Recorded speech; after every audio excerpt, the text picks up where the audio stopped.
Hello student, in the previous video I saw just about operating system, simple batch operating system and multi-programming batch operating system, time sharing operating system, personal computer operating system, and in this video I am going to explain about distributed operating system.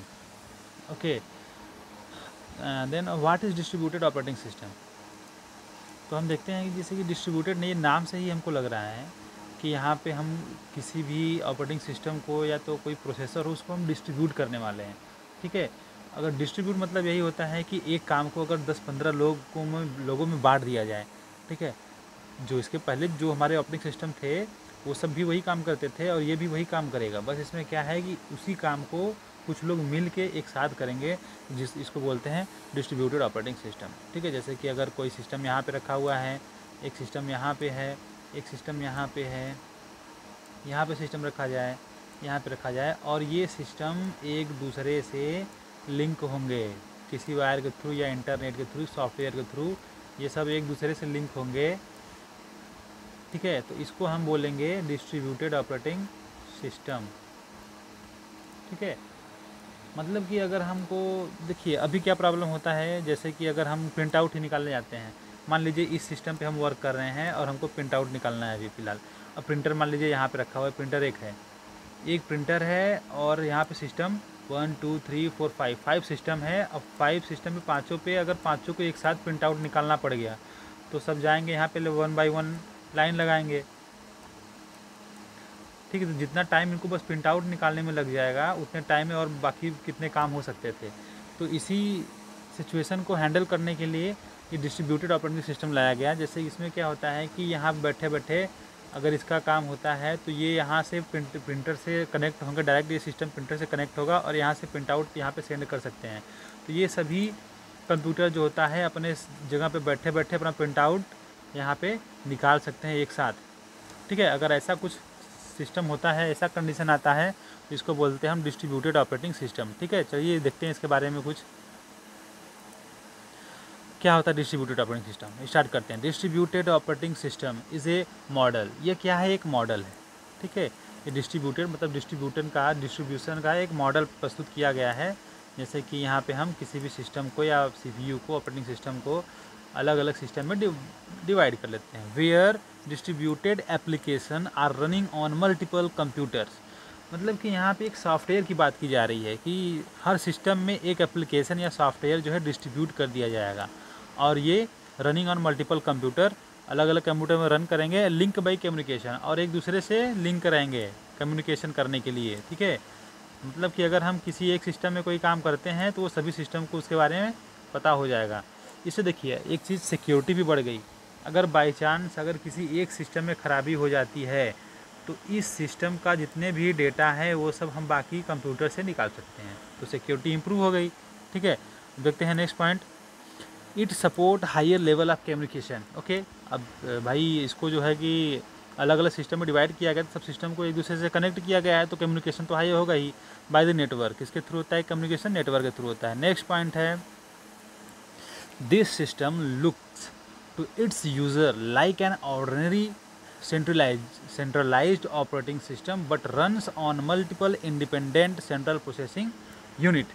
मतलब this system looks, मतलब कि ये देखने में नहीं पता चलेगा आपको कि ये डिस्ट्रीब्यूटेड है, मतलब कि देखने में तो ऑर्डिनरी सेंट्रलाइज लगेगा जैसे कि सिंपल कंप्यूटर होते हैं, लेकिन ये जो है इसके जो सिस्टम्स होते हैं multiple independent central processing unit पर निर्भर करते हैं। मतलब इसमें जो है कि कई सारे CPU लगे होते हैं, हर सिस्टम पे एक CPU होते हैं, वो सभी CPU जो है आपस में कनेक्टेड होते हैं।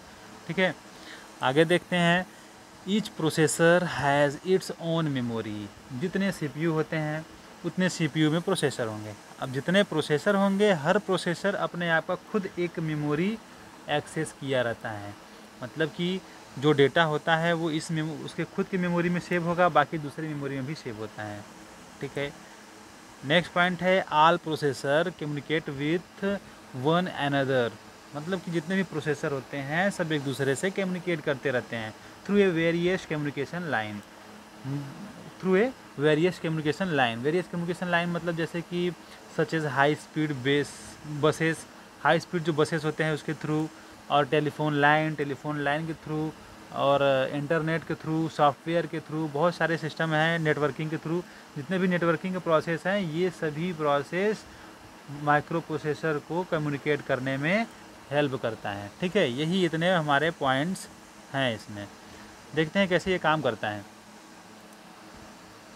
देखिए यहाँ पे गेटवे लगा हुआ है, ध्यान दीजिएगा। और ये हमारा सीपी है। सीपी मतलब क्या होता है? Communication process. ये कम्युनिकेशन प्रोसेस है। यहाँ से ये कम्युनिकेशन प्रोसेस इस सिस्टम से जुड़ा हुआ है और यह सिस्टम इस सिस्टम से, ये सिस्टम इस सिस्टम से, कम्युनिकेशन प्रोसेस से ये सिस्टम जुड़ा हुआ है। ठीक है, ये इतना जो है कि सिस्टम एक दूसरे से जुड़े हुए हैं बाई कम्युनिकेशन प्रोसेस के थ्रू।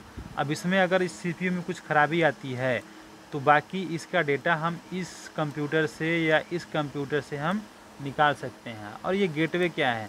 गेटवे अब जितना भी ये हमारा एक पूरा सर्किल है, जो पूरा सर्किल है, पूरा इसका राउंड है जिसमें कि हम कुछ कंप्यूटर ऐड हैं, उस पूरे कंप्यूटर को गेटवे के थ्रू हम लोकल एरिया नेटवर्क, जो हमारे नेटवर्किंग का जो लैन वैन जितने भी ये सब होते हैं, लोकल एरिया जितने भी नेटवर्किंग साइट नेटवर्किंग टाइप के हमारे होते हैं, ठीक है, उससे भी हम कुछ सिस्टम को ऐड किए रहते हैं, कुछ सिस्टम इससे भी ऐड रहता है। और गेटवे के थ्रू यहाँ का जितना भी इंफॉर्मेशन हम इसमें शेयर करेंगे, इसका इंफॉर्मेशन इसमें शेयर करेंगे। बाकी ये सबका इंफॉर्मेशन जो हमारा पूरा यहाँ से लेके ये जो पूरा सिस्टम है, सबका इंफॉर्मेशन हम एक सिस्टम के थ्रू डेटाबेस में हम स्टोर करेंगे। ये हमारा मेन डेटाबेस है। इसी डेटाबेस से हम सभी सिस्टम को कंट्रोल करते हैं। अगर कोई एक सिस्टम ख़राब हो गया तो डेटाबेस से हम इसका सभी डेटा को एक्सेस कर पाएंगे। ठीक है, ये जो प्रोसेस है ये है हमारा डिस्ट्रीब्यूशन ऑपरेटिंग सिस्टम। ठीक है, इसमें और कुछ पॉइंट्स हैं, इसका देखते हैं क्या है पॉइंट्स। ठीक है, distributed operating system provide the following advantage. कुछ एडवांटेज है इसका, जैसे कि शेयरिंग ऑफ रिसोर्सेज।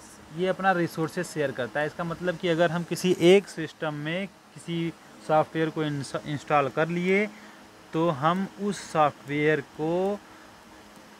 सॉफ्टवेयर को नेटवर्किंग के थ्रू हम किसी भी सिस्टम में यूज़ कर सकते हैं जो सिस्टम की एक दूसरे से कनेक्टेड होंगे। ठीक है, रियलेबिलिटी।